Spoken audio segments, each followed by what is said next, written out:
Welcome to biostats YouTube channel. இந்த YouTube சேனலில் பொதுவாக statistics data analysis and data visualisation பற்றின வீடியோஸ் வந்து ரெகுலராக போஸ்ட் பண்ணிகிட்ருக்கோம். உங்களுக்கு இந்த சேனல் பிடிச்சிருந்தால் சப்ஸ்கிரைப் பண்ணுங்கள் அண்டு யாருக்கு யூஸ்ஃபுல்லாக இருக்குமோ அவங்களுக்கு ஷேர் பண்ணுங்கள். டுடே நம்ம இன்றைக்கி பார்க்க போகிற டாபிக் என்னென்னா, இந்த பாஸ்ட் ஸ்டாட்டிஸ்டிக்கல் சாஃப்ட்வேரில் கிராஃப் எப்படி வரைகிறது அப்படிங்கிறத பார்க்க போகிறோம். இந்த பாஸ்ட்டுங்கிற மெனு கிளிக் பண்ணக்கூடிய பட்சத்தில் சப்மெனுவாக வந்து பாஸ்ட் கிராஃப் த ஃபஸ்ட் ஒன்று இருக்கக்கூடிய கிராஃப் எப்படி வரைகிறதுன்னு பார்க்க போகிறோம். நம்ம டேட்டா வந்து ஆல்ரெடி பாஸ்ட்டோட ஒர்க் ஷீட்டில் வந்து என்ட்ரி பண்ணி வச்சுருக்கோம். இதில் வந்து காலம்ங்கிற மெனுவில் வந்து R1 R2 R3 இந்த ரிப்ளிகேஷன் டேட்டா வந்து என்ட்ரி பண்ணி வச்சுருக்கோம். இந்த ரோங்கிற காலத்தில் வந்து கண்ட்ரோல் அண்ட் எக்ஸ்பெரிமெண்ட் இந்த டேட்டா செட்டை வந்து என்ட்ரி பண்ணி வச்சுருக்கோம். இதனோட டைட்டில் எப்படி என்ட்ரி பண்ணுறதுனா, இந்த ரோ ஆட்ரிபியூட்டருங்க செக் பாக்ஸை கிளிக் பண்ணக்கூடிய பட்சத்தில் நம்ம இந்த எக்ஸ்பெரிமெண்டலோட டைட்டிலை வந்து இதில் என்ட்ரி பண்ணிக்கலாம். நெக்ஸ்ட் காலம் ஆட்ரிபியூட்டர் இந்த டைட்டிலை கிளிக் பண்ணக்கூடிய பட்சத்தில் இந்த காலத்துக்கான டைட்டிலை வந்து நம்ம ஆட் பண்ணிக்கலாம்.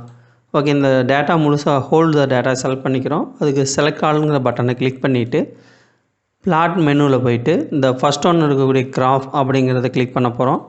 ஓகே, இப்போ புதுசாக ஒரு டேப் ஒன்று ஓப்பன் ஆகிடுச்சு. இதை வந்து பாஸ்ட் கிராஃப் இதை ஆல்ரெடி கிராஃப் பண்ணி கொடுத்துச்சு. இந்த கலர் வந்து ஸ்டாண்டர்டானது, நம்மளால் எந்த கலர் சேஞ்ச் பண்ண முடியாது. இதில் R1ங்கிறது க்ரீன் கலராகவும், R2 இந்த ரிப்ளிகேஷன் 2ங்கிறது வந்து ரெட் கலராகவும், இந்த R3 இந்த ரிப்ளிகேஷன் 3ங்கிறது ப்ளூ கலராகவும் ஸ்டாண்டர்டாக மென்ஷன் பண்ணி கொடுத்துருக்கு. இது வந்து XHS ஆகும், இது வந்து YHS. ஓகே, இது பிளாட் ஸ்டைலில் வந்து பட்டனை கிளிக் பண்ணக்கூடிய பட்சத்தில் நம்ம 6 வகையான டிஃப்ரெண்ட் கிராஃபை வந்து இந்த ஒரே ஒரு கிராஃப் மெனு யூஸ் பண்ணி 6 டிஃப்ரெண்ட்ஸான கிராஃப் வந்து க்ரியேட் பண்ண போகிறோம். இந்த ஃபஸ்ட் ஒன் பார்த்திங்கன்னா லைன், ஆல்ரெடி ஸ்டாண்டர்டாக இருக்கக்கூடிய லைன் கிராஃப், இதுதான் லைன் கிராஃபு. இதில் சப் ஆப்ஷன்ஸ் வந்து நிறையா கொடுத்துருக்காங்க. செல்டோங்கிறது வந்து ஸ்டாண்டர்டான ஒரு நிழல் மாதிரியான ஒரு கிராஃபை க்ரியேட் பண்ணி கொடுக்கறதுக்கு இந்த செக் பாக்ஸை கிளிக் பண்ணிக்கூடிய பட்சத்தில் இந்த மாதிரி நிழல் மாதிரியான ஒரு ஹில்ஸ் மாதிரியான ஒரு கிராஃபை க்ரியேட் பண்ணி கொடுக்கும். தென் நெக்ஸ்ட் ஒன் வந்து பார்த்திங்கன்னா இந்த லாக் ஒய், இந்த ஒய் வேல்யூ வந்து லாகாக மாற்றி கன்வெர்ட் பண்ணி கொடுக்கும். இந்த ஒய் வேல்யூ வந்து லாகாக கன்வெர்ட் பண்ணிடுது. தென் நெக்ஸ்ட் ஒன் பாயிண்ட்டு இந்த 3 பாயிண்ட் ஆவரேஜ்.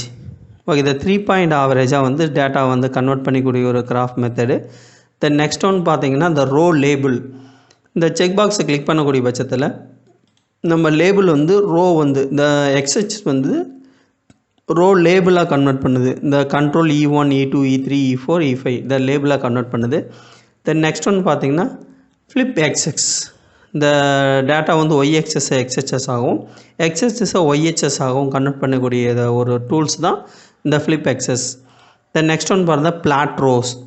இந்த பிளாட் ரோஸ் வந்து பார்த்திங்கன்னா கன்வெர்ட் பண்ணி கொடுக்குறது, அதாவது நம்ம டேட்டா வந்து R1 R2 R3 இந்த 3 வேல்யூ மட்டும் இந்த பிளாட் ரோவாக கன்வெர்ட் பண்ணி கொடுத்துரும். ஓகே, இந்த நெக்ஸ்ட் ஒன்று ஆப்ஷன்ஸ் எதை பார்க்க போகிறோம்னா பிளாட் ஸ்டைலில் வந்து இருக்கக்கூடிய அடுத்த டூல்ஸ். இது வந்து பாயிண்ட்ஸுங்கிற டூல். இந்த நெக்ஸ்ட் ஒன் டூல் பாருங்கள், பிளாட் ஸ்டைலில் வந்து பாயிண்ட்டுங்கிற டூல். இந்த பாயிண்ட் டூல் வந்து ஒரு டாட்டா வந்து நமக்கு மென்ஷன் பண்ணி கொடுக்கும். ஓகே, இதில் வந்து கலர் ஆல்ரெடி மென்ஷன் பண்ணியிருக்கு. இந்த R1 R2 R3யோட வேல்யூவோட கலர் வந்து மென்ஷன் பண்ணியிருக்கு. ஸோ அதனோட லோயஸ்ட் வேல்யூ வந்து R2 E1ல் வந்து R2 ப்ரெசென்ட் ஆகிருக்கனால இந்த லோயஸ்ட் வேல்யூவாக அந்த ரெட் கலர் வந்து கீழே ப்ரெசென்ட் ஆகிருக்கு. இந்த நெக்ஸ்ட் வந்து இந்த R1 வந்து செகண்ட் வேல்யூவாகவும், இந்த R3 வந்து ரிப்ளிகேஷன் 3 வந்து ஹையஸ்ட் வேல்யூவாகவும் E1ல் ப்ரெசென்ட் ஆகிருக்கனால இந்த ப்ளூ கலர் மேலே இருக்குது. தென் நெக்ஸ்ட் ஒன் ஸ்டைல் பார்த்தீங்கன்னா the line plus points. Okay, இதில் வந்து லைன்ஸ், அதாவது ஃபஸ்ட்டு பார்த்த லைனும் பாயிண்ட்டும் சேர்ந்து லைன் பாயிண்ட்ஸாக க்ரியேட் பண்ணி கொடுத்துருக்கு. இதில் வந்து லைன்ஸ் பாயிண்ட் கிராஃபாக கன்வெர்ட் பண்ணியிருக்கு. தென் நெக்ஸ்ட் ஒன் ஸ்டைல் பார்த்தீங்கன்னா இந்த பார் சார்ட். இது வந்து பார் சார்ட் மெத்தடு. இந்த கண்ட்ரோல் E1 E2 எக்ஸ்பெரிமெண்ட்ஸில் வந்து இந்த ஹையஸ்ட் வேல்யூ வந்து இந்த ஆரஞ்ச் கலர் வந்து R2வில் ப்ரெசென்ட் ஆகிருக்கு. ஸோ இது வந்து ஹையஸ்ட் வேல்யூ அதை ப்ரெசென்ட் இந்த டேபிளில் கொடுக்குது. தென் நெக்ஸ்ட் ஒன் வேல்யூ பார்த்தீங்கன்னா இந்த ஸ்டெப் ஸ்டைல்ஸ் வந்து இந்த கிராஃபில் வந்து ஸ்டெப்ஸ் வடிவில் கிராஃப் க்ரியேட் பண்ணி கொடுத்துருக்குது லைனாகவும். தென் நெக்ஸ்ட் ஒன் பார்த்தீங்கன்னா ஸ்ட்ரீம்ஸ் வந்து இந்த line with the straight line with dots வந்து ஸ்ட்ரீம் பிளாட் கிராஃபாக வந்து கன்வெர்ட் பண்ணி கொடுத்துருக்கு. ஓகே, இந்த நெக்ஸ்ட் ஒன் பார்த்திங்கன்னா இந்த பார் ஸ்டாண்டர்டாக செக் பண்ணிக்குவோம்.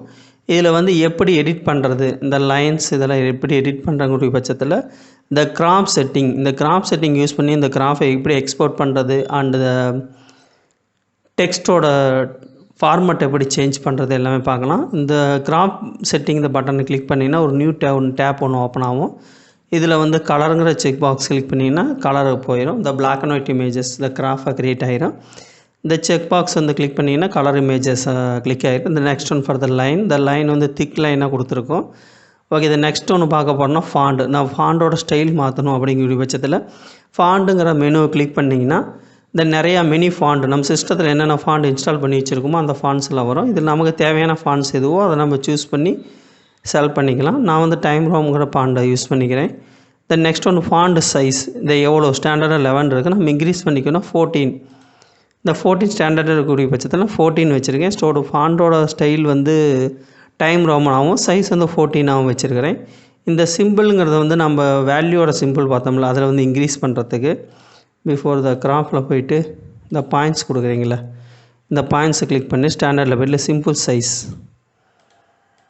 ஓகே இந்த 3, 4, 5 ஓகே இந்த பாயிண்ட்ஸ் வந்து வேல்யூ வந்து இன்க்ரீஸ் பண்ணி கொடுக்கும். இதுக்காக இந்த சிம்பிள் சைஸ் கொடுத்துருக்காங்க. நம்ம பார் சார்ட் ஸ்டாண்டர்டாக வச்சுக்கிறதுனால அந்த சிம்பிள்ஸ் வந்து நமக்கு யூஸ் பண்ண போகிறதில்ல. இந்த நெக்ஸ்ட் ஒன்று பார்த்தீங்கன்னா இந்த வேல்யூ வியூ பாயிண்ட் எக்ஸ்ஹெச்எஸ் வந்து எதில் ஸ்டார்ட் பண்ணணும். இந்த எக்ஸ்ஹெச்எஸ் வந்து கண்ட்ரோல் வேல்யூ நம்ம மென்ஷன் பண்ணியிருக்கனால அது தேவையில்லை. இந்த 0 to 7 அது ஸ்டாண்டர்டாக இருக்குது. இந்த ஒய் எக்ஸஸ் அதே மாதிரி தான் 0 to 30 நம்ம ஹையஸ்ட் வேல்யூ 30 தாண்டல. ஸோ த ஸ்டாண்டர்டாக 30 கொடுத்துருக்காங்க. இந்த நெக்ஸ்ட் ஒன்று பார்த்தீங்கன்னா இந்த எப்படி எக்ஸ்போர்ட் பண்ணுறது அப்படிங்கிறது இந்த கிராஃபு. இதில் வந்து எஸ்விஜின்னு ஒரு ஸ்டாண்டர்டாக ஃபார்மெட்டு கொடுத்துருக்காங்க. நமக்கு வேணும்னா ஃபார்மெட்டை எக்ஸ்போர்ட் கிராஃபிங் ஃபார்மெட்டை மாற்றிக்கலாம். அதில் வந்து SVG, PDF, JPG, TIFF, GIF, PNG, BMP நிறையா ஃபார்மெட்ஸ் கொடுத்துருக்காங்க. இதில் வந்து நம்ம ஸ்டாண்டர்டாக யூஸ் பண்ணுறது JPG format. Okay, JPG format select பண்ணிட்டு இந்த சேவ் ஆஸ்னு பட்டனை கிளிக் பண்ணிங்கன்னா ஒரு நியூ ஆப் ஒன்று ஓப்பன் ஆகும். இதில் வந்து நம்ம சேவ் பண்ணிக்கலாம், எந்த இடத்துல வச்சுக்கலாம் அப்படின்னு சொல்லிட்டு. இப்போ வந்து நான் கிராஃப் ஒன் நேம் என்ட்ரி பண்ணிக்கிறேன். ஓகே, பாஸ்ட் கிராஃப் நேம் போட்டு இப்போ சேவ் கொடுத்துட்டுனா நம்ம கிராஃப் வந்து அங்கே சேவ் ஆயிரும். தென் நெக்ஸ்ட் வந்து இதை க்ளோஸ் பண்ணிடுங்க. இதுதான் பாஸ்ட் ஸ்டாட்டிஸ்டிக்கலில் கிராஃப் அந்த ஒரு சிங்கிள் டூலை யூஸ் பண்ணி கிராஃப் வரையக்கூடிய மெத்தடு. இந்த பாஸ்ட்டுங்கிற பிளாட் மெனுவில் இந்த கிராஃப்னு ஒரு டூலில் வச்சு 6 வகையான கிராஃபை எப்படி க்ரியேட் பண்ணுறது அப்படிங்கிறத ஒரு வீடியோவில் பார்த்தோம். இந்த வீடியோ சம்மந்தமான ஏதாவது டவுட் இருந்தால் உங்களுக்கு கமெண்ட் பாக்ஸில் கமெண்ட் பண்ணுங்கள், நான் ஹெல்ப் பண்ணுறேன். இந்த வீடியோ பார்த்தமைக்கு நன்றி. இந்த வீடியோ யாருக்கு யூஸ்ஃபுல்லாக இருக்குமோ அவங்களுக்கு ஷேர் பண்ணுங்கள்.